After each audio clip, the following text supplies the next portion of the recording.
அனைவருக்கும் வணக்கம். முக்கோணம் என்பது 3 கோணங்களும் 3 பக்கங்களும் கொண்டது. செங்கோணம் என்பது 90 டிகிரி ஆகும். இதில் 1 டிகிரி குறைந்தாலும் குறுங்கோணம் ஆகும். 90 டிகிரிக்கு 1 டிகிரி கூட்டினாலும் விரிகோணம் ஆகும். இதன் அடிப்படையில் முக்கோணத்தை 6 வகையாக பிரிக்கலாம். இரு சமபக்க முக்கோணம். இரு கோணங்களும் இரு பக்கங்களும் சமமாக இருக்கும். சமபக்க முக்கோணம். எல்லா கோணங்களும் எல்லா பக்கங்களும் சமமாக இருக்கும். செங்கோண முக்கோணம். ஒரு கோணம் செங்கோணமாகவும் மற்ற 2 கோணங்களும் குறுங்கோணமாகவும் இருக்கும்.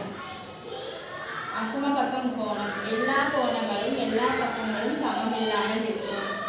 விரிகோண முக்கோணம்.